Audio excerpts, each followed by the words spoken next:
Welcome to On the Verge. This is Zach Spedden, joined as always by Bob Phil and Nick Stevens. And we have a lot to get to on tonight's episode, which started out, even going into this morning, it's just a simple episode about predictions. And then it took kind of an interesting turn this morning when the Baltimore Banner reported that Grayson Rodriguez would not be making the opening day roster. And the Orioles later confirmed that in the afternoon. So we're going to get into that a little bit. And we're happy to be joined by a guest tonight. He is the host of Locked On Orioles, part of the Locked On Podcast Network. And we're happy to have him back on. He is Connor Newcomb. Connor, good to see you. How have you been? I have been great. Yeah. Had you guys on a couple of weeks ago, did our fun minor league draft, and happy to be on here. And listen, it was a contentious day on the Orioles internet, but we're still, 3 days away from opening day. So there's still positives outweighing the negatives at this point for me. And we'll start with what probably set off that contention, because I'm not on Twitter, but I have a pretty good idea of what it was.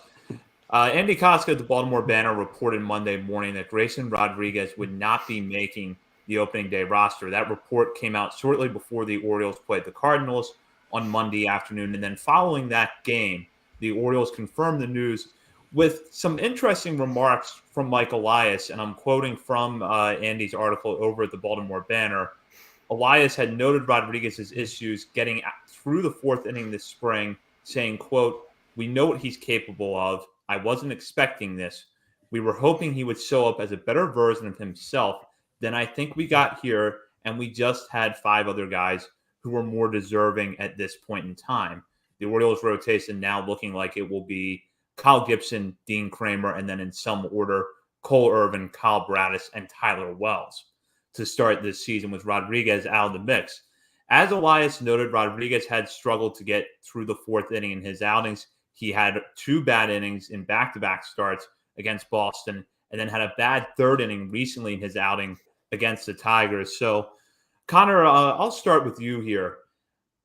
We know that Rodriguez's spring training was far from flawless, yet the end result of him not making the opening day roster still seemed to be a surprise to many. So, what was your reaction to this? Yeah, I mean, I think a lot of people that are listening or watching know that my reaction was fairly negative. You can get my full reaction on Tuesday's episode of the Locked On Orioles podcast. Already recorded that one and went much longer than I thought I would, but I got a little worked up. I think my reaction was I had talked about this on the pod before, and I even had a tweet that somebody dug up from like early March where I was like, I'm a little worried that the O's will use this bad Grayson appearance to say that he should be in AAA. So I was a little worried. And when I was doing like roster predictions, I was, giving caveats every time and saying, if they, want to do this with Grayson, here's what would happen then. I just feel like, why would Mike Elias go out of the way to talk about how, he was expecting Grayson Rodriguez to have every chance to be in that rotation if there was a chance he wasn't going to be, as long as he was healthy. And it's another case of where nobody's forcing Mike Elias to say some of these things, like we have liftoff, or, Grayson should be in the rotation, or, we're not going to compete for the playoffs this year. That's why we're trading these players. It's almost like he's not getting asked the questions. I mean, he is, but he doesn't have to answer like that. And I think he puts his foot in his mouth a lot of times. And I just got to the point where it was like, Mike Elias is pretty calculated with what they talk about, especially the organization does not let anything out. So if Elias is going to say that, I just figured no matter the production, as long as he could build himself up and stay healthy, they would at least have him on an innings limit, maybe as a piggyback and the number 5 in the rotation. And as Tyler Wells continued to start games, a little bit of doubt crept into my mind. But I was shocked, to be honest, that the team that says they're trying to win is going to send him back to Norfolk. I'll say I was surprised, not shocked, when I heard the news. I actually, on the Baltimore Sports and Life message board, there you go, Chris, there's a plug. Someone was going back and forth with me about they should keep him down to get that extra year. And I was like, no, I don't think so. I think baseball teams are telling you what they're valuing more is that new rule to get that potential to get a first round pick if you win Rookie of the Year. And I think Grayson has a decent chance. Actually, for pitcher list, I wrote some bold predictions, and one was an Oriole will win the American League Rookie of the Year this year, but it will be Grayson Rodriguez and not Gunnar Henderson. Thanks a lot, Michael Elias, for making me look dumb. But yeah, I can see why, 15, 20 innings at the beginning of 2023, on paper might not. If I'm playing OOTP out of the park baseball, I might make the same decision. But I don't know. It just seemed like this was basically what Connor said. All the comments that Elias made about how he's pretty much made the team as long as he doesn't. And I think if he had had a successful 2022 season and had a lock spot coming into 2023 and he had the same exact spring, it would have not been an issue at all. No one would have, they would just been like, yeah, he's working through stuff, blah, blah, blah, getting warmed up. Had some bad luck with hit per nine. His hit per nine was like double what it was in the minors. And yeah, his command could improve, but yeah, I'm surprised just because it seemed like Connor said, they were going out of their way to kind of hype up the fact that he's going to start the year in the majors. And obviously they went with getting that extra year of service time instead.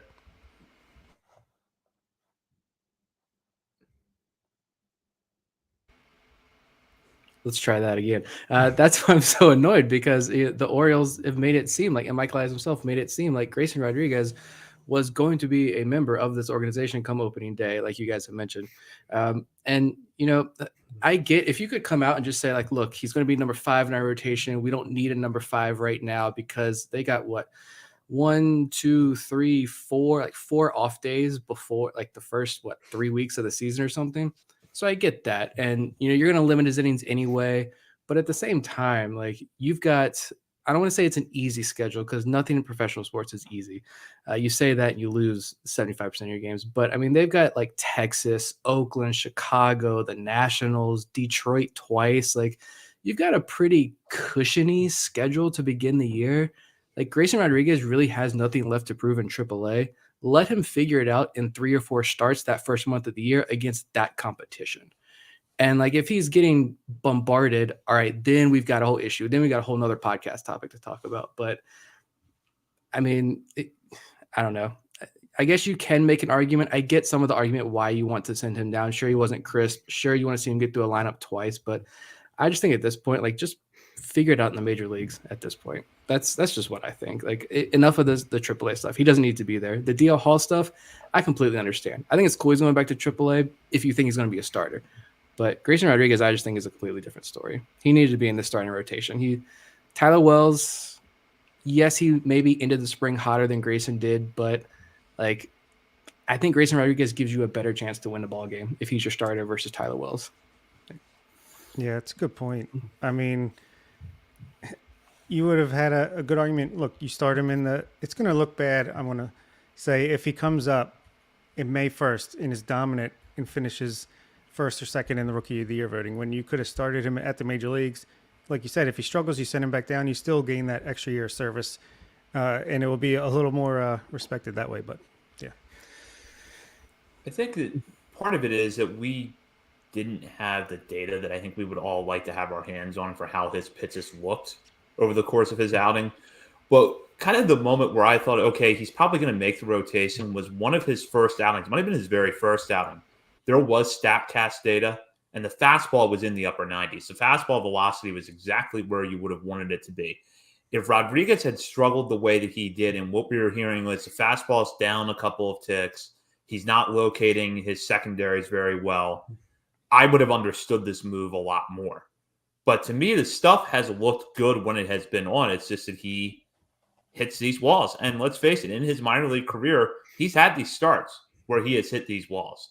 And the other thing, too, is that we also know that a pitcher like him naturally is going to be a little home run prone.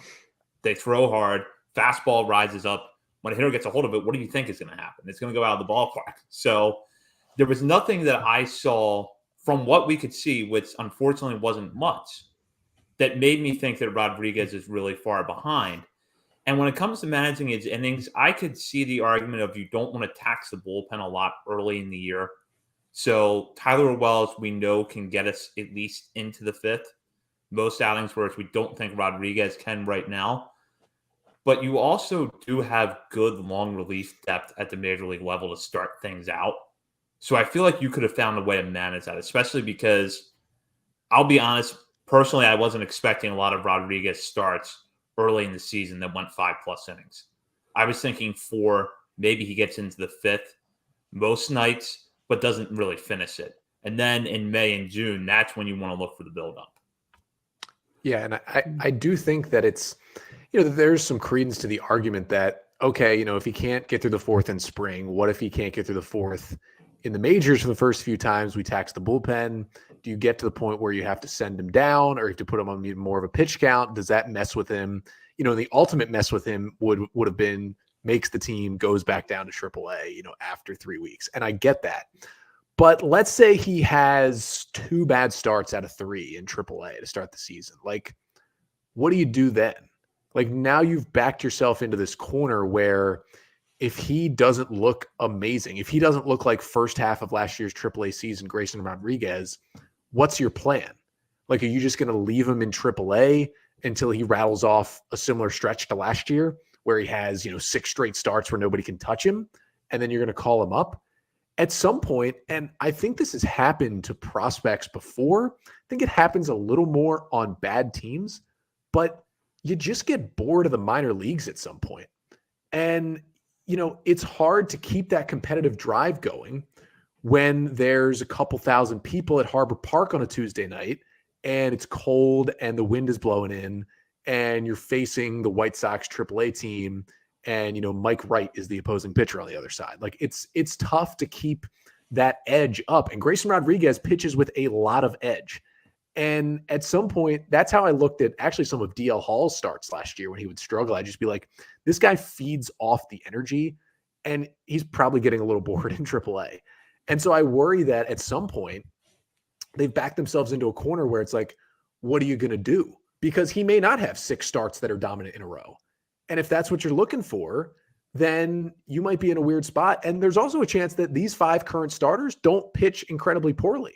So, there's a chance that these 5 guys keep you in games. Now, none of them are aces, but they keep you in games, and there's not like a glaring, gaping hole for the first month or 2. I just think they've put themselves in a weird spot with what they've said versus what they've done. And I think it could get weird for Grayson. And I talked about on my show that's coming out tomorrow, this doesn't help your future with a player. And just look at who this has happened to. Chris Bryant, Carlos Correa, Corbin Burns, none of them signed extensions with their teams. I know that's a little far in advance, but like Grayson Rodriguez is not happy right now. And I don't know if he's even like, oh, I'm mad, I'm going to prove it mad. He's more like, this doesn't even make sense mad at this point, I would think. Yeah, I think that's a really good point too about it, and that's why him feeding off that energy. And all right, yeah, if you're struggling or you're going out there and you're facing like not even like the opposite pitcher's Mike Wright, but you're facing Tim Beckham in that AAA Charlotte lineup, like you're not gonna be able to improve to get through that major league lineup a second time. So why not just send him out there against Oakland and say, go figure it out? Send him out there against Detroit and say, go figure it out. We trust you. You are our guy. We want you to be the future ace of this team. I don't know. This is the one move that I think is, a lot of these other guys just that send down. I get it. You can make valid cases here, but the Grayson Rodriguez thing is just, it's one of the first times where I'm just like, this is annoying. Like, yeah, he should have went out there and earned it this spring. I do get that argument as well. He could have pitched better and dominated and left Orioles with no choice. But at the same time, it's just like, what does he have left to prove in AAA? And I don't think it's really anything. Yeah, and this is the first time you see players tweeting out some frustration and then deleting it. I think you saw that from a few guys, and obviously his mom not too happy retweeting some good arguments against the decision. But the thing that pisses me off the most is that I had tickets for Monday at home against Oakland, which would have been the 5th starter's second time through the rotation, and I would have been there for Grayson's home debut. But, I guess I'll just have to buy more tickets in hopefully late April instead. Well, we'll get into Grayson Rodriguez a little bit more later on. But coming off of this conversation, I thought we should really turn our attention to something pleasant. And let's talk about Lamar Jackson for 10 minutes. Hey, Terps, last time I checked before I came down here, Terps women basketball was holding their own against South Carolina. So maybe there's going to be a slight. I haven't checked in the last like 10 minutes, but maybe there's just some slight good news in Baltimore. We're down 8. We're down 8 in the third quarter. Oh, well. When it Never rains, it mind. pours. Move on. Prediction time. So I'll start off with this prediction. Will Gunnar Henderson win American League Rookie of the Year? And I'll let Connor start with this one. Yes. I mean, I think he is the best rookie in the American League right now. Anthony Volpe being on the opening day roster certainly helps his case, but Anthony Volpe is going to hit 9th for the Yankees, whereas Gunnar Henderson at some point soon is going to hit 3rd for the Orioles. As long as the O's don't bottom out, because he will get Yankee boost if he plays somewhat well. As long as the O's don't bottom out and they stay afloat, I think there's a reason he is like by far the favorite at like all sports books. I think he's going to have a great year. I think the O's will get that draft pick anyway from Gunnar Henderson.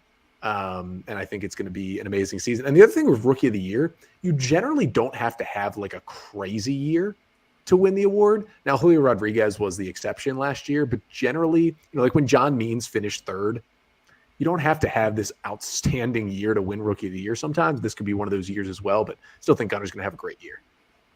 Yeah, since I can't really go with. I mean, Grayson. Let's not kid ourselves. He could come up May 1st, like we were saying, and just be lights out for the rest of the year, and still come close to winning that award. But yeah, I think now it's Gunners to lose. I mean, what the WAR was predicting 3-4 win season for him. He had 0.8 in the short amount of time he had at the end of last year.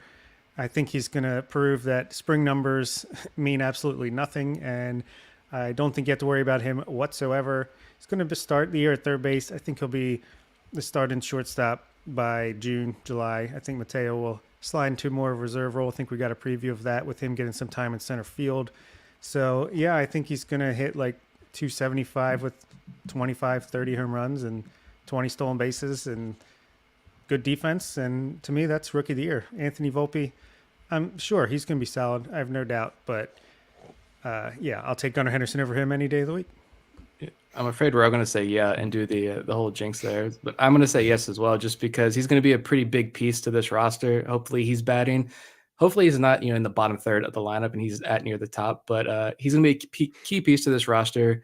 He's going to have an opportunity to, flash defensively. And even if he's only like 75% of what projections think, I think that's going to be good enough, like Connor mentioned, to win Rookie of the Year honors. So I'll say yeah.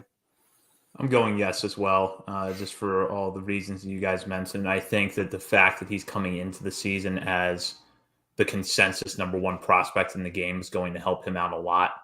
And I'm also curious to see what effect the balanced schedule has, because now it's not going to have to be as lopsided from the East Coast necessarily, perhaps, but in terms of his vote distribution. But I think he'll win Rookie of the Year. Second one here is the big one. We're going to go hard here at the beginning. What's the Orioles record this year, Bob? Well, that's an easy answer. It's obviously 88 and 74. I do have the 2023 Sports Almanac from when I visited the future. I think 86 to 91 wins is realistic, so I'll go right in the middle of that, 88, and sneak into a wild card. First time in the playoffs under the Elias regime, and Grayson Rodriguez starts game one. Zach? I'm going to go 86 and 76, good enough for a playoff spot as well. And they will lose in the first round to the Cleveland Guardians. I think actually they're going to do it in a very different way, but I think they're going to finish 83 and 79 again. I think they're going to have a hotter start to the season just because, Nick, you mentioned this. April is the only month where the Orioles' combined record of their opponents from last year is below 500, and it's well below 500. And every other month is pretty much well above 500 because you say, yay, we don't have to play the AL East anymore. Well, now you have to play the entire NL West. So have fun with that. You got to play the Dodgers and the Padres, and the Diamondbacks look like they have a good baseball team now. And, oh, yeah, you do have to play the Mets this year and the Phillies and the Braves. I think they're going to do a different roundabout way to get there. Like they're going to be in it to start, and they're going to be in it for most of the year. I just think guys are going to fizzle out a little bit. Some guys will take some steps back, and it'll be a good chance to reassess. Like, okay, we had the same record, but for a different reason. Let's look at it. But I'm going to say 83 wins. I'm going to go 85 and 77. It'll be a good year, solid year. Will that be enough to get into the playoffs? I hope so. I think that will be with the expanded playoffs. But yeah, I think I was the high guy last year among the three of us. I think this year I'm the low guy among at least the three of us here. So we'll see how that pans out. All right, we'll start with Connor for my question, which is, have you finished season 3 of Emily in Paris yet? No. What pitcher will lead the Orioles in strikeouts?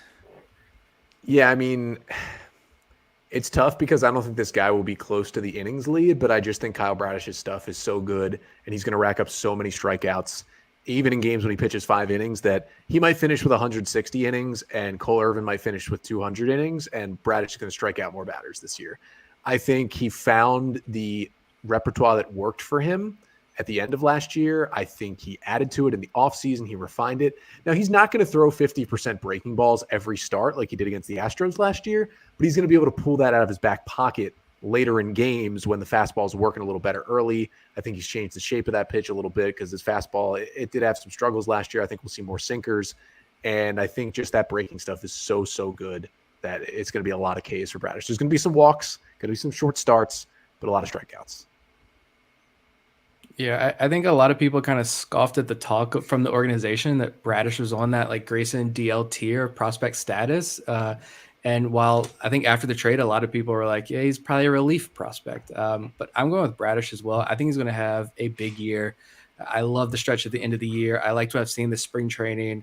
He's going to have those nights where, the stuff just isn't working or the command is off. But when he's tapped in, I think he's probably the best starter on this team right now. So.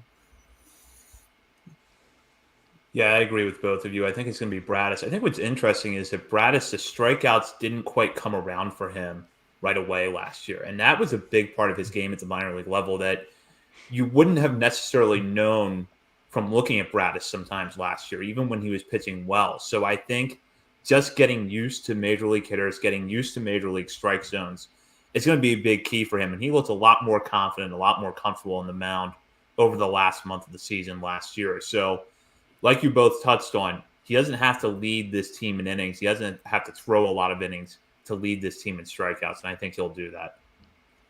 Yeah, I'll make it a clean sweep. I know I predicted on our first Major League Mailbag, which we'll be recording on weekends, that it would be DL Hall in an upset, and I think even him and Grayson Rodriguez are dark horses for this still, if they can get up soon enough, because I think they'll strike out more per 9, but Bradish will be there from the beginning. I think he'll throw 150 to 180 innings and probably come close to 200 strikeouts. So, yeah, give me Bradish on this one as well. Who will lead the Orioles in home runs this year? And I'll start with Nick. I'm going to buy into the Ryan Mountcastle progression in 2023. I think I have some takes about him and his future here in Baltimore for another episode. But for right now, I've actually invested like a lot of actual like real hard-earned money into Ryan Mountcastle in his season this year. So, hopefully he's productive, but I genuinely do believe that he's in store for a big year. I'm going Santander back-to-back. Home run championship leader, belt, whatever. I just think he looks so good in the WBC. He looks in even better shape than he did last year, which was better than the year before. I think he's just really coming into his own as a power hitter in this league. And if he can continue to improve the patience at the plate, I think the home runs will be even higher just because he'll be swinging at the right pitches to do damage with. And, I think he'll hit like 34, 35 this year. Gunnar Henderson, 32 home runs. Give him the rookie of the year right there. And he's going to strike out. And the average might not be, near 300 at times. But I think he's going to hit some homers this year. And I think it's going to be a lot of fun. I would love to see that, but I'm going with Anthony Santander. I think the progression as a hitter from last year is going to carry over into this year, and he could actually even be a little bit better. I think he's going to hit – I'll go with 34 home runs from Santander, enough to lead the team. Plus, his left-handed swing plays perfectly for Camden Yards. And with all the improvements he has made as a hitter, I think he'll tap into that even more. All right. Anybody win a Gold Glove this year in Birdland? Let's start with Zach on this one. I'm going to say 2 Orioles win Gold Glove awards. Adley Rutschman will win behind the plate. He should have been a finalist last year, and with Sean Murphy no longer in the American League, I think you can make the argument, hands down, Adley Rutschman is the best defensive catcher in the league, and he'll win it this year.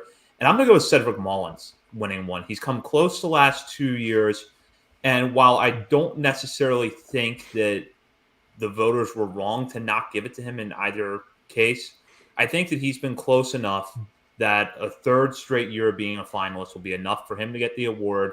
You combine that with the usual good defensive metrics and a bounce back in his numbers at the plate, which sometimes matters a lot more than it should with Gold Glove awards, will be enough to put him over the top. Yeah, I don't think Jorge Mateo plays enough shortstop to win it. And I don't think Ramon Arias plays enough at least one position and potentially with the Orioles to win one again.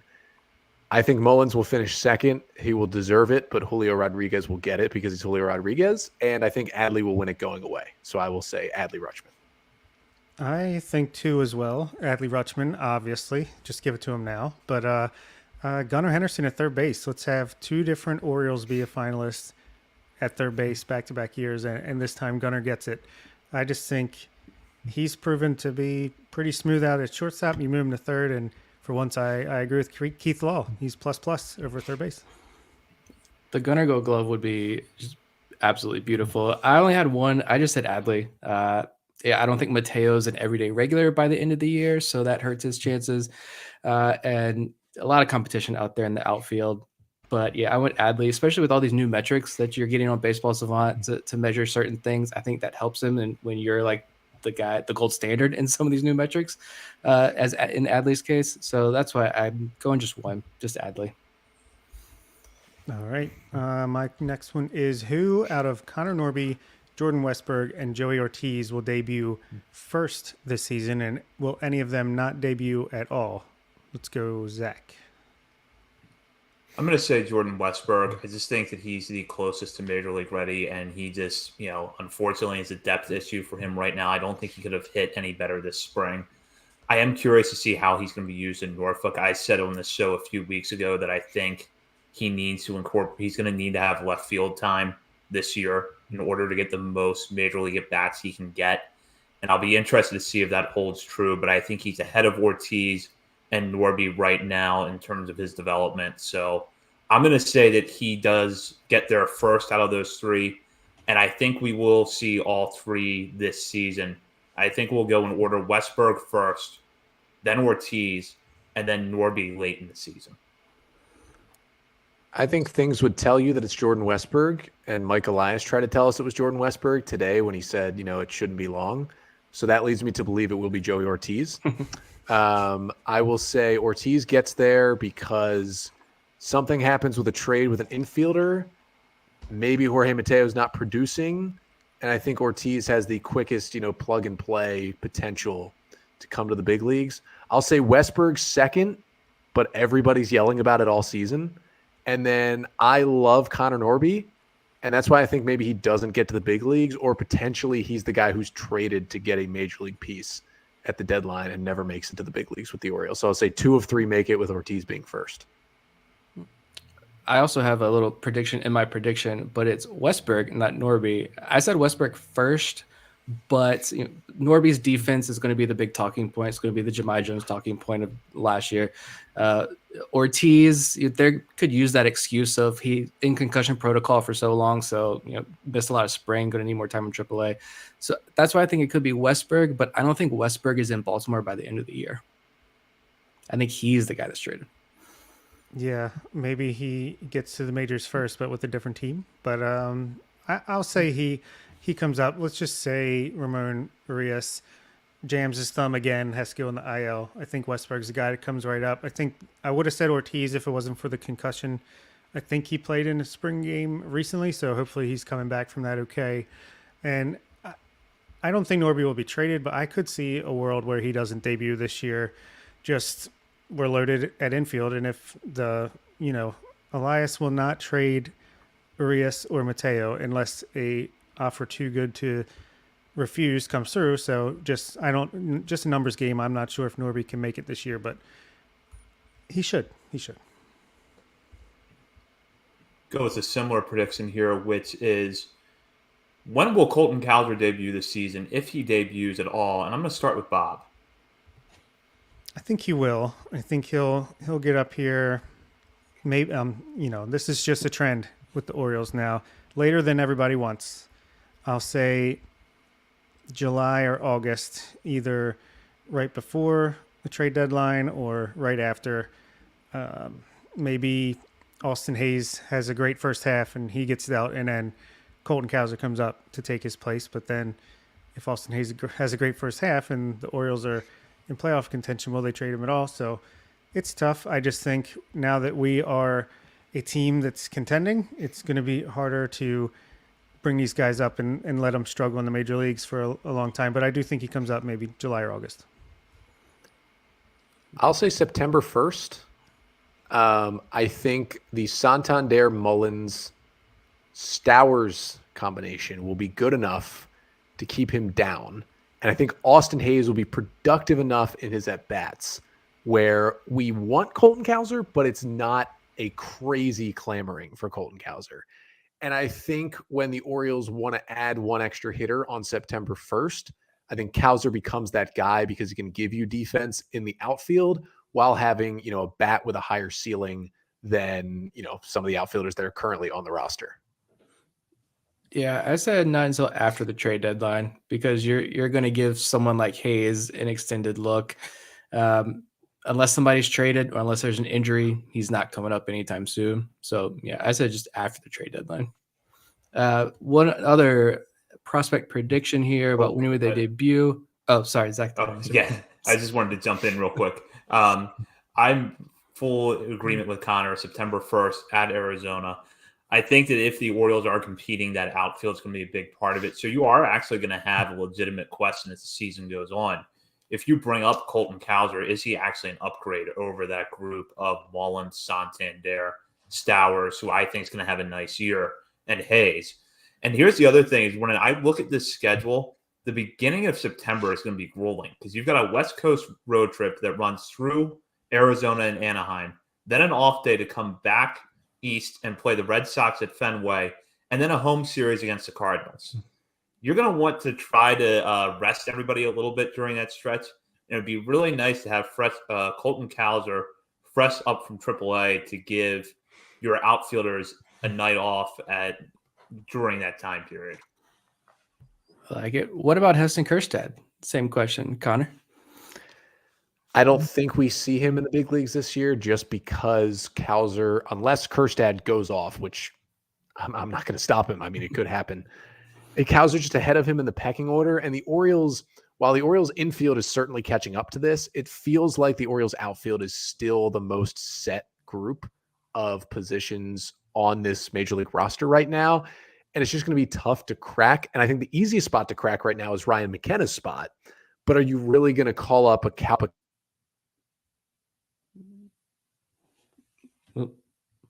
and have 5 different outfielders in there? So I think we see him early next year.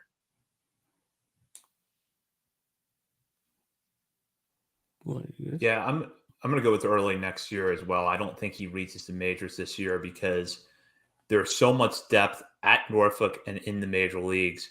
So you're also looking at the fact that he's a corner guy, and while I don't think it's entirely limiting for him, you also have to have one of your corner outfielders struggling in order to make room for him down the stretch, which I just don't think is going to happen if the Orioles are competing. The only way that I see Kjerstad getting there this year is if he has a Gunnar Henderson style April in Bowie. Just goes off, no doubts that he's ready for AAA, and he spends probably 2/3 of the season, if not more, at Norfolk. But I feel like his timeline's going to be slightly more conservative than that. Yeah, I think maybe they can, they had Gunnar Henderson this year to try to get that Rookie of the Year draft pick. Maybe they're going to bank on Heston Kjerstad doing that for 2024, starting the season on the roster as like a corner outfield DH. But, you got Colton Cowser, who we already just talked about. Is there going to be room for him? And then you got, don't forget about Hudson Haskin, who is going to start in AAA and could be a guy that comes out in the injury. I mean, obviously, if Heston performs, he'll leapfrog Haskin, no problem. But Haskin at least will be right there at AAA as another option. So I just think 2023 is tough for Kerstad. Just let him rake, let him cook all year, and then 2024 can be his breakout. Clean sweep there. I'm going to say no. I mean, because there was that talk about how much everybody loved him and how he could end the year in the majors, that's a definite no. So yeah, unfortunately, unless he has a Delmarva type season in Bowie and Norfolk, which I could see that hard happening. But all right, will Jackson Holiday make it to the majors? I mean, how high will Jackson Holiday make it this year? Let's throw it right back to Nick. I'm gonna say screw it. Let's get optimistic. A couple days away from opening day. I'm gonna say a brief taste of AAA by the end of the year. Let's buy into the hype. I like that answer. Yeah, I mean, if it were going to be that, it would be a Connor Norby style 2 weeks at the end of the year, and I would hope if it was Connor Norby style, aka you just mash a bunch of homers in 2 weeks in Norfolk, we'd be talking about Holiday in the big leagues in 2024. I think he'll get to Double-A, and I think he'll see his first struggles in professional baseball in Double-A when he gets there in the second half of this year. And I think although he'll make his way out of it, that will keep him in Double-A for the rest of the year.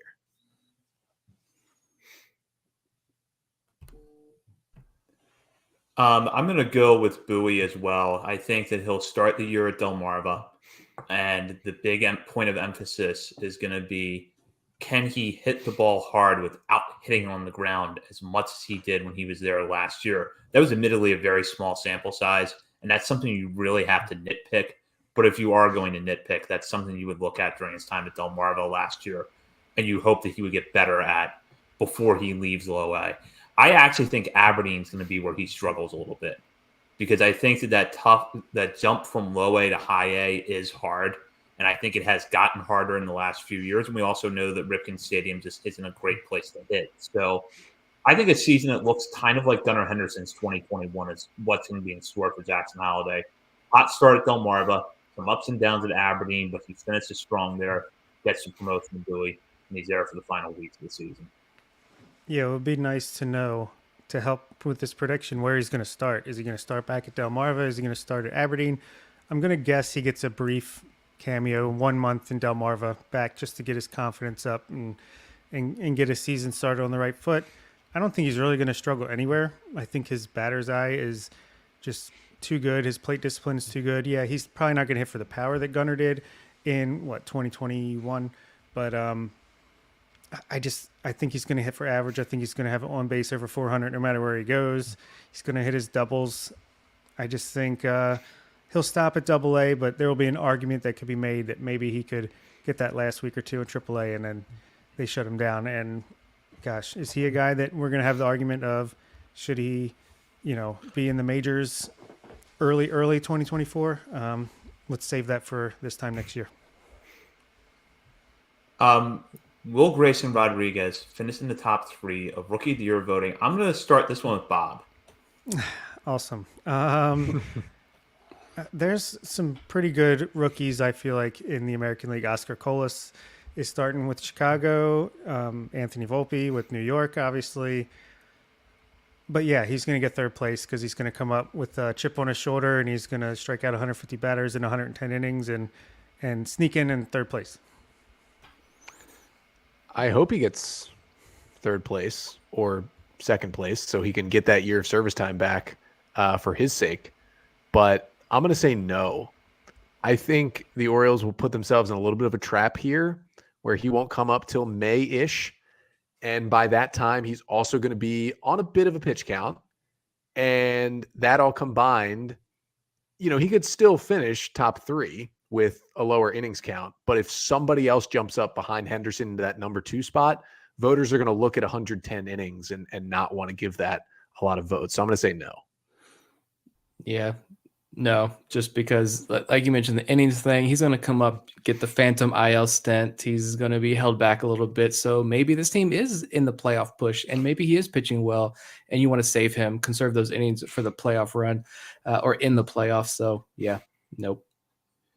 No, I don't think he's going to get there. I think he's going to pitch well when he gets to the major leagues, and he could be a big part of the Orioles stretch run.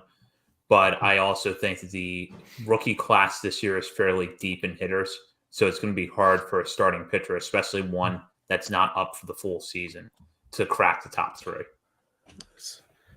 right, back to the Major League All-Star talk. Who is going to represent the Baltimore Orioles in this year's All-Star game? Connor? Well, Adley Rutschman is just it's too easy. I mean, especially with Sean Murphy out of the American League right now. I mean, who were the All-Stars last year? It was Trevino and Jonah Heim, I think, at catcher. It's like, come on. I mean, as long as he's healthy, he is going to be an easy All-Star and should be for a decade in the American League. After that, it's going to be interesting. I think we'll see a pitcher, and I think it's going to be Kyle Bradish because I'm so bought into what he's going to do this year. And because of that, I don't know if we'll get Felix Bautista in there, although I think he could have a season worthy of it. There's just so many dominant relievers that it's ridiculous. So I'm going to say Rutschman and Bradish represent the Orioles. Give me 5 Orioles All-Stars. Adley Rutschman, resurgent Ryan Mountcastle, phenom Gunnar Henderson, WBC USA center fielder Cedric Mullins, and the Mountain Felix Bautista. Yeah, I'm an optimist, so sue me, but give me 5. Give me 5 Orioles on that team.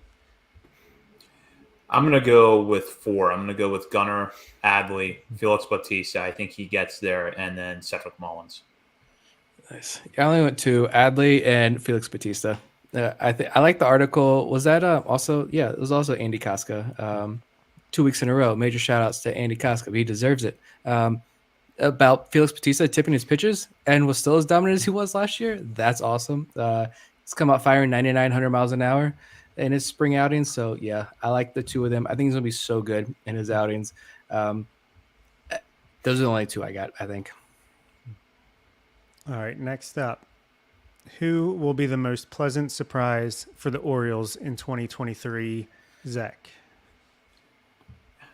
I'm going to go with Cionel Perez because I think everyone's assuming that Perez is going to completely collapse and fall back to earth. And I don't think he's going to be as dominant as he was last year, but I think more often than not, you're going to want the ball in his hands in a tight spot, especially if you've got a lefty up there. He can generate high ground ball rates. He's shown that time and time again. If Perez comes out and has a season where his ERA is in the low 3s and the strike and walkout numbers or strikeout and walk numbers are about the same as they were last year, I wouldn't call that a disappointment. And I think that's entirely in the realm of possibility. So I'll go with Perez. I'm going to do a pitcher as well. I think despite the fact that this guy is starting opening day, no one is expecting anything of him. But if John Angelos and Mike Elias are going to invest $10 million in one player, I think we're going to see a resurgent Kyle Gibson this year. I think we're going to see just a better version of what the Orioles were able to do with Jordan Lyles last year, where they kind of had him do his best stuff and take away from his worst stuff in his previous stops in the major leagues. I think that new sweeper is going to help him out. I think he's going to throw a lot of strikes, not walk a lot of guys like what happened this spring. And he's not going to be an all-star, but I think everyone's expecting he's going to be either the 5 starter or literally out of the rotation by September. Whereas I think we're going to be counting on him Jordan Lyles style by the end of the year. I like it. I just like Gibson and Irvin a lot more, I think. And they're not going to be all-stars, not going to be fantastic, but I think they're going to be solid contributors on this roster. My pleasant surprise, I've bashed them a lot since the end of the season. I think I bashed them in front of some Orioles front office members at Full Tilt Brewing. I'm going to say Austin Hayes. I don't even know if I fully bought into my own argument here, but I'm going to throw out Austin Hayes as a preseason prediction. Again, shout out to Andy Koska. I like what he said on our show last week about how Hayes has been a guy who's never really made changes to his swing, but he has now. And so maybe that's going to unlock something. He's got to be consistent. He's remained largely injury-free for the last 2 years, so that's one good sign. But if he can remain consistent, maybe he sees Kowser and Kerstad, and that lights a fire under him. Getting more sleep. Maybe he's a little bit older. Give it to him. Honorable mention for me, Adam Frazier. It's not going to take much for him to be a pleasant surprise for Orioles Twitter and Birdland. But I'll go with Vivek's pick here as well, Kyle Stowers. I feel like he's kind of been a forgotten man since we assumed he'd come up and play every day once Mancini was traded last year, and he didn't. They went out and got Brett Phillips instead, and then he wasn't played against lefties. You know, there's I feel like just Kyle Stowers was a top 10 prospect in this loaded system not long ago, and he's got serious power. He had a decent spring. I think he's gonna start the year part-time player, maybe plays 4 or 5 days a week, 3 to 5 days a week, and then by June, I think he's in there most nights, and I think he's going to be a really good corner outfielder for this team for a long time. We'll go to the flip side, and what will be or who will be the biggest disappointment this season? I'll start with Connor here. Yeah, so my initial thought for this was Jorge Mateo, but when I really thought about it, I was like, his defense isn't going to regress, and he's not going to steal less. He's going to steal less bases, but that'll be because he plays less. But then you remember his bat really wasn't that good, so I don't think it'll really make him a big disappointment if he hits 195 instead of 220 this season. So instead, I think for disappointment, we can go. Can I say like Austin Voth and Tyler Wells as a combination? I think these two guys, although I like the stuff and I really like Wells, I think Wells' future is in the bullpen. And I think now that he is getting that 5 spot and going to get a chance to run with that, I think we could see some struggles. And I get that he was a good starter last year. I just don't think he has the stuff to stay in that spot for a long time. And I think Voth as well. I think the Orioles just kind of got all the good out of Austin Voth. And I think by May, we could be in a maybe it's time to send him back to the Nationals situation.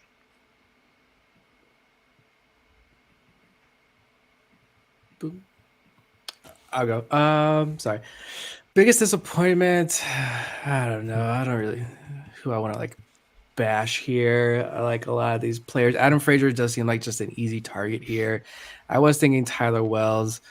I could say also Austin Hayes to reverse my other opinion, give both sides there. I'm going to say Ramon Arias. I think maybe moving him around. I hope not, because I love him. I love his brother as well. But I think maybe just moving him around the infield a little too much. He doesn't have that steady play. He say, I want to go glove at third base, and now you're moving me around every single night. A lot of competition coming up, and maybe the bat just isn't there. Maybe the defense is, but the bat just isn't living up to, what Gunner's doing, what Mountcastle is doing, even what Terran Vavra is hopefully doing. So maybe Ramon Arias regresses a little bit and is a little bit disappointing.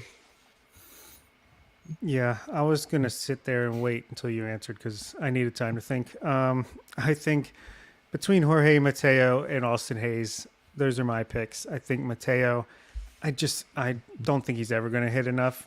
And I'm not trying to be Kyle Glazer over here, but I do think he'll be a valuable piece on a contending team just because of his defense and his speed. But I just don't know if the bat will ever work. And then Austin Hayes, swing change or not, he just can't stay healthy.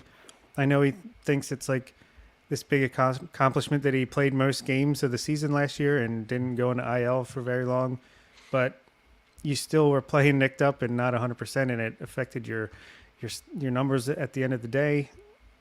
I don't know. I think Kyle Stowers, like I said with my previous answer, is going to kind of take over his role as the everyday left fielder by June. So give me those two. So kind of building off of what I said for my surprise, I do think you're going to have some regression in the bullpen this year, and I feel like between Dylan Tate and Michael Givens, you're not going to get quite the production you were hoping for. And it pains me to say that because I was high on Tate going into last year, and I'm still high on him. But this is a guy who's had injury issues in the past. He's starting the season on the IL, and I think at the very least, you're going to have to find a way to make up for his innings. And that's not to say that he can't come back later on and pick up where he left off, but it does leave me with the concern that, all right, they're both going to, Givens and Tate are going to start the year on the IL. Givens showed a little bit of regression last year, and so you're going to have to figure out if he's a little bit worse, who steps into that role, and then who steps into Dylan Tate's role. Fortunately, I think the bullpen depth at AAA is actually going to be really good this year, so you're not going to have to work too hard to figure that out, but it is going to be a problem for them. All right. Who wrote this question? This sounds like a Bob question. What is going to be the longest running civil war on Orioles Twitter, Bob? I actually didn't, but it's a good question. I mean, we should ask Connor first, but I'll go with trade deadline 2023. I think Orioles fans are expecting Corbin Burns and no one less. So, especially now that Elias has said, he expects to go buy at the deadline this year. If it's not Corbin Burns, which it won't be, the pitchforks will be out in full force. So I'll just say trade deadline and pretty much all the months leading up to it and after it. Well, one already started, and I was caught in the middle of it. That'll be Grayson Rodriguez. I think it's going to continue. Whether Grayson throws 5 shutout with 12 strikeouts in his first AAA start, or whether he goes 2 2/3 and gives up 6 earned runs, I think either way, there's going to be bad discourse on the timeline for Grayson Rodriguez. I have 3 actually, and some contribute. That takes my third one, so I'll just make that number 2. I think the Brandon Hyde hatred is going to grow because for all of this season, fans are going to be expecting a winning team. I don't think we really started getting mad at Hyde's decisions until the 10-game winning streak, which was early July when the Orioles proved that they were in this thing. Now imagine that, but the entire season. And if I'm going to mute the word punt until at least football season because I can't see it anymore. Adley can't play 7 days. I'm so sorry to burst your bubbles, but he cannot play 7 days. Anthony Benboom's going to start the first Sunday game of the year probably. So get ready for that. But I think that's number 2. And number 3, I mentioned it already. It's going to be a prospect. When is he coming up? And it's going to be Adam Frazier struggling and Jordan Westberg raking, or Joey Ortiz raking, or Connor Norby raking, or all of them raking. And either Adam Frazier or maybe Jorge Mateo or Ramon Arias, or it could be really bad if all of them are playing poorly and all 3 infielders are playing well in AAA. Things could get ugly. Yeah, I'm going to build off of that and say that it is going to be the longest war on Orioles Twitter this year, because between Norby, Ortiz, and Westberg, you're going to have a prospect that people think is better than Adam Frazier. And then I would even throw Kobe Mayo into that mix. If Mayo gets off to a hot start at Bowie, you're going to have people clamoring for him to get to the major leagues this year.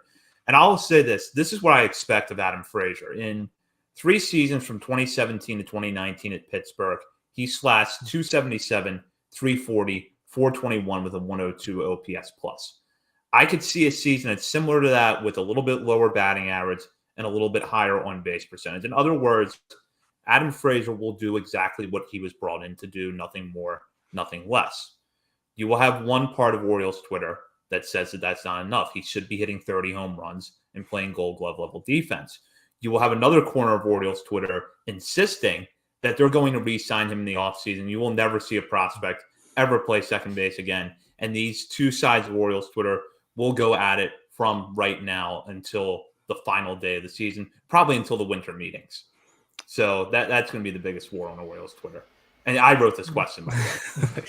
The guy without Twitter. I was listening to a Padres podcast earlier today, and they were having Rougned Odor discussions, and it was it had me flashbacks. But I do think it is going to be the infield. I agree with both of you guys. I do like the Hyde answer as well. I went outfield, and I'm going to say Colton Cowser. I just think the average, I could see this happening where the average is not what you want it to be. The strikeouts are going to be higher than what you want, but the OBP is going to be very nice. We see the power down there in Norfolk. Someone in the majors is going to be struggling, and chaos will commence. I think we've already seen, maybe that's a little bit of an easy answer because Colton Cowser has already been a ticking time bomb, but yeah, I could see that situation playing out. I could see all those situations playing out very easily, and I'm sure every single one of them is going to happen. All right, next up, give me your biggest bold pitching prediction, Connor. For the Orioles? For the Orioles, yes. Let me specify. My bold pitching prediction, I'll just steal from my bold prediction episode last week on my podcast, is that Kyle Bradish by the end of the year is like our slam dunk opening day starter in 2024. It's not Grayson Rodriguez. It's not, the consistency of Cole Irvin. It's not even Dean Kramer. It is Kyle Bradish taking it to the next level where he ascends into Hall Rodriguez level, except he shows it for a full season already. And that goes along with me saying he's going to be an all-star. He just keeps it up in the second half. and we're looking at like, oh, we don't have to worry about all offseason who's going to start opening day. Like, we know who it's going to be. And that's even with John Means back. It's going to be locked and loaded Kyle Bradish opening day 2024. Just make sure he doesn't mess with the glove positioning when he's starting. Exactly. I had one. It's not really super bold though. I just looking at the pictures on this roster, I don't know how bold I can really get. But I'm gonna say Cole Irvin is like right there with Kyle Bradish in terms of like WAR, wins above replacement value. I think Irvin probably second, but just right behind him. And I really have no statistical analysis there right now. It's just a vibes answer because, like I said, I love the vibes of Cole Irvin. I'm going to say Michael Ballman emerges as one of the best bullpen arms on this team this year. I talked a little bit how I'm expecting regression from Dylan Tate and Michael Givens, and I think Michael Ballman helps to make up for that. I have seen flashes of why I was so high on Ballman really up until early last year, and I think that now that he's settling into a relief role, we're going to see the best of his repertoire come out over short outings. So Ballman, by this time next year, is your lockdown, probably honestly by August, is your lockdown setup guy. Word for word, you stole mine. Yeah, I was going to say Bauman comes out and is just the no doubt second best reliever on the team by the end of the year after Felix Bautista. So I will switch gears and I will say that Tyler Wells stays in the starting rotation all year long. I think, if you look at his stuff plus numbers, his location plus, he has like all his pitches were above average when it came to that. I know Eno Saris was like pretty high on him even last year with his limited innings, and now I feel like he can kind of let the reins off. And I think he even was messing with something else. Was it a sweeper he was adding to? I don't know, but I think he's getting this chance, and maybe some other guys get hurt for when Means, Hall, and Rodriguez come up. But I think he's going to find a way to stay in the rotation all year long and be deserving of it too. We'll flip that to bold hitter prediction. I'll start with Nick. Gunnar Henderson, 30 home runs, 20 stolen bases, sub 25% strikeout rate. I'll steal my own content again. Cedric Mullins is better than 2021 WAR-wise this season. I don't think that means more homers, but I think it means more doubles, more stolen bases, even better defense, and he is over a 6-win player this year and gets an extension at the end of the year. Man, I'm trying to think of something good here. Let's say Adam Frazier bats 300 and Austin Hayes bats 225. I don't know. I don't have anything quite as good for the offense, but I'll say Adam Frazier bats over 300, has an OBP over 350. Kyle Stowers over 20 homers, under 30% strikeout rate for me. I like it. All right. Predicted order of the AL East as we go down the home stretch here. How's this shaking out, Bob? I'll say Blue Jays first, Orioles second, Yankees third, Rays fourth, Red Sox fifth. I will go with the Rays to win the division. I will go with the Yankees second if their pitching gets healthy. I'll go with the Blue Jays third, the Orioles fourth, and the Red Sox fifth. Blue Jays first, Yankees second, Orioles third, Rays fourth, Red Sox fifth. Yeah, that's what I got. I'm buying into the Blue Jays hype again, even though I've done this, I think, every year that we've done preseason predictions, and they always blow up because they're the Blue Jays, but I just love their roster so much. Yankees always overcome the injuries. They get second. I went Orioles third because this is an Orioles podcast and I'm going to be Homer. And Rays, I just think the lineup is so fragile. I mean, I used to think of Brandon Lau, and I love the kid. I watched the kid play T-ball to the major leagues. So, but Franco as well. Like, I just think their lineup is one big injury away from just crumbling. And then the Red Sox, I think, are just absolutely terrible. So, all right, so we'll go with bold non-Orioles prediction. And I'll start with Connor. This is league-wide. What is your bold prediction? League-wide non-Orioles prediction. You know what? Every single baseball person has been burned by this prediction for the past 8 years, but this is the year that Shohei Ohtani and Mike Trout play in the playoffs together, and win a wild card round so that we get to see like a legitimate playoff series of Shohei Ohtani and Mike Trout. Does that come at the misfortune of the Orioles in the wild card? Probably. But I think they finally do it, and then Shohei signs for $500 million with the Mets. I like that one. I'm going to go. I feel like I also go with this team most years when we do this, and again, it's because I've invested a lot of money into White Sox players and my best ball teams. I'm going to say the White Sox emerge as one of the hottest teams in the league. Maybe not win the AL Central, but that lineup has a lot of potential. Luis Robert, is it Robert or Robert now? I can't remember which one he's going by. But Yohan Moncada, bounce back year there. If the pitching holds up, I could see the White Sox continuing in the AL Central. Okay. I'm going super bold. And, well, first of all, I predict that not a single person complains about the pitch clock by the time the year ends. I think that's just everyone will love that by the time the season comes to a close. But my super bold prediction is the Dodgers don't make the playoffs. Ooh. I'm going with something similar, and if I have my information here correct, this has not happened since 2009 when the Rays missed the playoffs. Last year's World Series runner-up, the Phillies, will miss the postseason. They play in a tough division. They're coming out of spring training a little banged up, and I think that mid-tier of the National League is catching up to them now.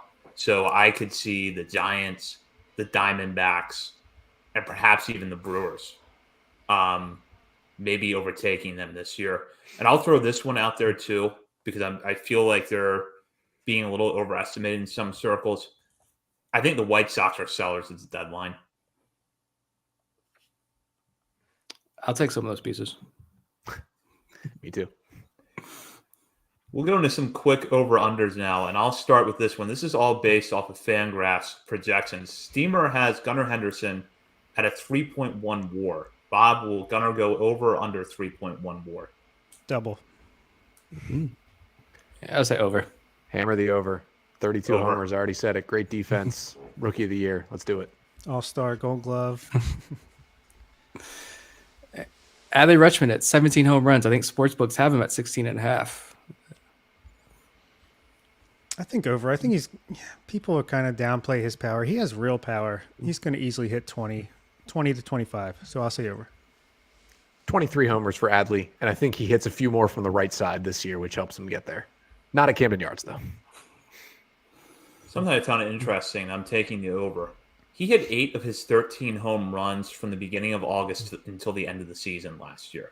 So that tells you how it took his power a little while to come around, but when it came around, it did fully. So I'm going to say 21 homers for him this year.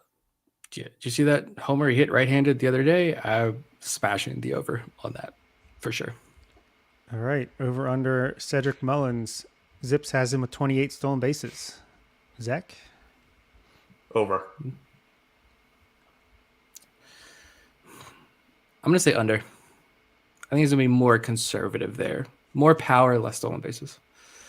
Well, if he's going to hit my 6 WAR prediction, he's going way over. I don't think Jorge Mateo will play enough this year to like fight him like they did last year. But I think Mullins can push 45 stolen bases with the new rules. And I think it's not about the bases. It's about the pickoffs. Yeah. And I think he could push towards 50 potentially. Yeah, I'll say it again. Double. I already gave my answer on this one. I have the over. Over under 19 homers for Kyle Stowers, and I'll start with Connor. I'm going to say under. That doesn't mean he's going to have a bad year. I don't know. I mean, I think he can get close to it. I think he'll hit somewhere around 15.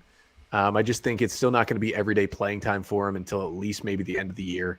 And I just think it's going to be tough for him to get to that number without that consistent playing time. Yeah, 19 is a really good number. I'll say 18 under. I'm going to say under as well because of the playing time, and maybe we see a higher average and more doubles from Stowers, hopefully. Colton Cowser is at 26 games on Steamer. Over under 26 games for Colton Cowser, Zach. Going the under, but not by much. But like I said earlier, I think he comes up at the beginning of September and is used in more of a part-time role. So that's going to put him just under.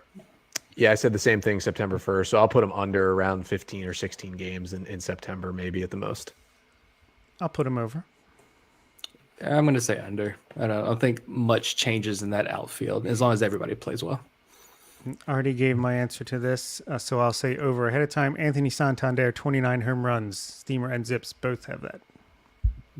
Over. Nick. Over. At least, I'll say he matches 33 again. 29? He's going to hit 29 homers. That's my prediction. Push. He's going to hit 29. That is actually a really good number. I'm taking the over, but that is a good number.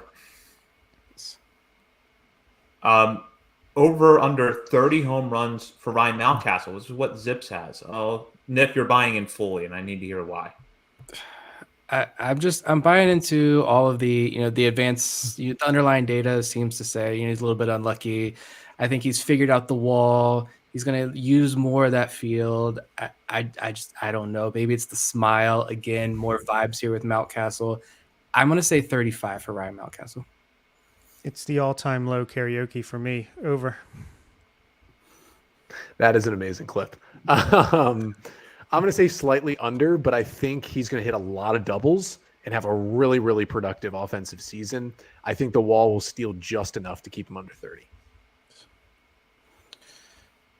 Over at 32, and he gets a Gold Glove finalist recognition this year, which he should have had last year.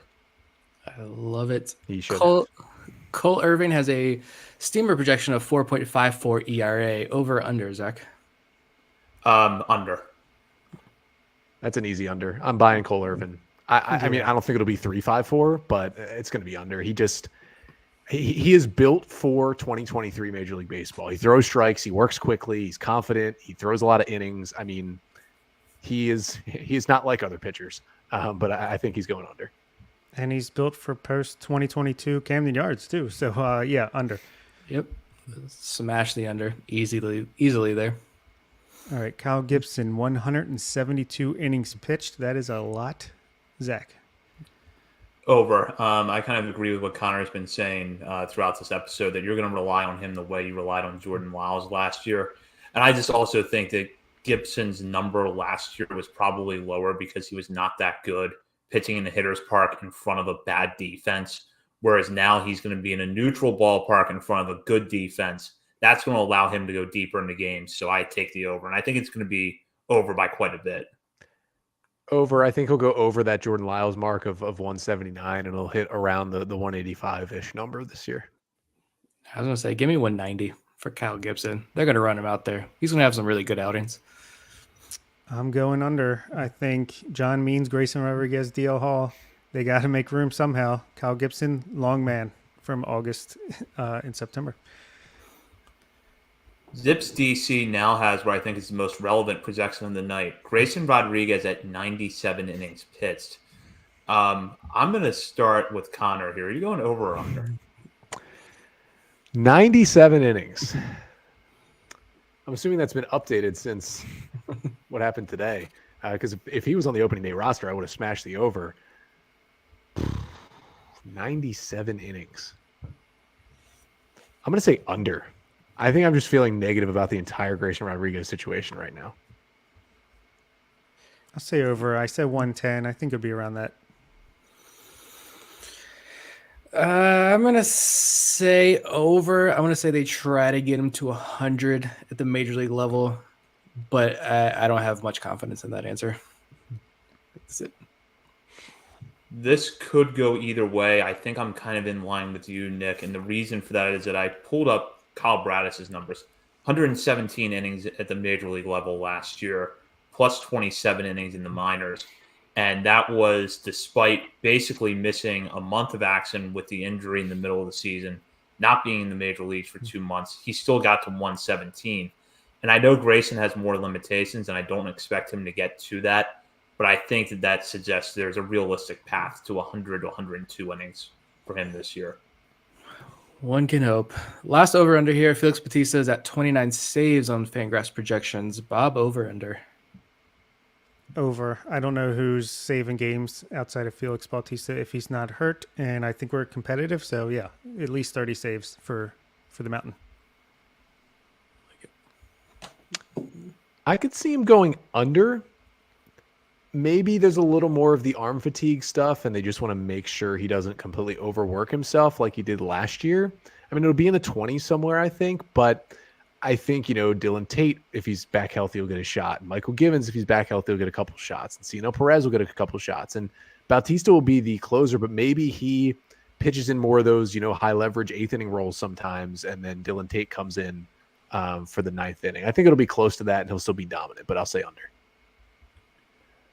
I'll go over. I don't think it's going to be by much. I would, maybe like 30, 33 or 30, 34 saves this year would kind of be my ceiling. I just don't think that they're going to split the save totals up as much this year as they did last year. And there's probably going to be a lot of close opportunities for him. So I think that I'll take the over, but not by a significant amount. Yeah, just give me the over here. I'll buy it. Hopefully this team is competitive, wins a lot of games. Bautista is your guy. You're going to rely on him. And as long as he stays healthy, give me the over.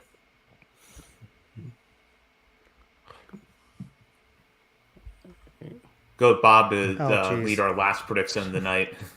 Yes, missed that. Oh yeah, World Series predictions. Let's end on a note. Let's go with Connor first. The vibes, as long as Fernando Tatis does not mess them up, the vibes for the San Diego Padres are too good right now. I love that they got over the Dodgers hump in the playoffs last year. I think the Dodgers will get to the playoffs, but they're going to have a little bit of a dip year for them. And I just think this is the Padres' year. I think the Mets without Edwin Diaz is going to hurt them a lot. Like, he is so good. I know he's just a reliever, but he is ridiculous. So I'm going to take the Padres out of the National League. In the American League, I mean, I think I've picked the Blue Jays the past couple of years, and it's just, I mean, I don't think it's going to happen at this point. So I'm going to say that the Mariners ride the good vibes to the World Series, and I'll take the Padres, though, to win it all this year. I'm going to go with the Mariners out of the American League as well. I just think it's a really solid team, top to bottom. And if you want a fun storyline as an Orioles fan, everybody always talks about Adley Rutschman, Bobby Witt Jr. Give me Adley Rutschman, Julio Rodriguez for the next 10 years. And I think an interesting way to have that start out would be for the Mariners to win it all for the first time in franchise history, and they will defeat the Atlanta Braves, who I think will benefit from Edwin Diaz being hurt. They will win the National League East. They'll knock off the Padres in the NLCS and get back to the World Series for the second time in 3 years. But they will lose this time. I like it. I'm going to say Angels or Rangers versus... No, you guys stole my AL. It's Mariners. I love that Mariners team a lot. I really love the young pitching they have. I think they could be something special. And Jerry Dipoto, if he needs something, he's going to go out and get it. We know that. More Jerry Dipotos out there in the world. But NL, I'm going to say Cardinals. Though the pitching is very suspect, I don't love the pitching at all. But I do really, really love the Cardinals lineup. So I'm going to say Mariners Cardinals. Nolan Gorman, Jordan Walker. It's nice young couple players to go with Paul Goldschmidt and Nolan Arenado. I'll say prospects on your major league roster. What a novel idea. Interesting. I'll agree with Connor. I'll go San Diego Padres win the World Series this year. Juan Soto, I think, going to have a huge bounce back year over your Baltimore Orioles in the World Series. Manny Machado takes it out on the old team. Let's end on a high note. I mean, who cares what these predictions are? I'm going to say the Orioles. I'm going to be a homer. I think some would tell you that's not really a high note to end on, but we'll take it for tonight. Hey, I have a shirt that says 2023 World Series champions. I'll settle for the runner-up. So, Connor, we really appreciate you coming on tonight. You mentioned at the top of the show that you are going to have your reaction on your show, Locked on Orioles, coming up about Grayson Rodriguez starting the season in the minor leagues. But what else do you have in the works? Yes, that'll be Tuesday's episode, talking Grayson Rodriguez, talking a little bit about Danny Coulombe, who came over from the Twins reportedly on Monday. And we'll also talk about the rest of the roster cuts and what it means for the roster. Wednesday, I've got, I'm sure we'll have the roster at some point by then. So I'll break down the full roster. And then Thursday's episode, I'm doing something a little different. Instead of, early morning pod posting, I'm going to wait till the opening day game ends and jump on right after and have a live reaction for that one. Hopefully an Orioles W. We look forward to hearing that as Connor Newcomb, part of the Locked On Podcast Network, the host of Locked On Orioles. Connor, thank you for joining us tonight. Yeah, thank you guys for having me. I'm sure all my prediction will be wrong, but I'm used to it at this point. So, yeah, thank you. Always great content.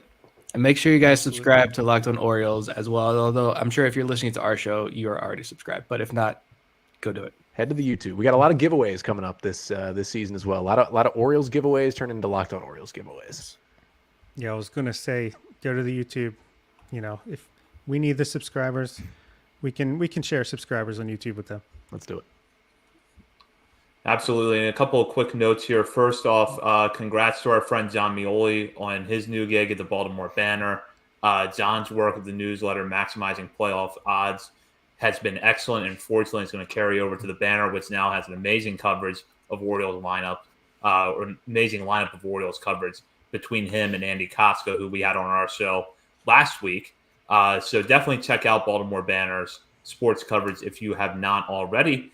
And while you're browsing the internet, be sure to head over to BaltimoreSportsAndLife.com, where you can get all the latest coverage on the Orioles, Ravens, college basketball, and more. And while you're there, be sure to hop on the message board and join a discussion with fellow readers of the site as well as contributors.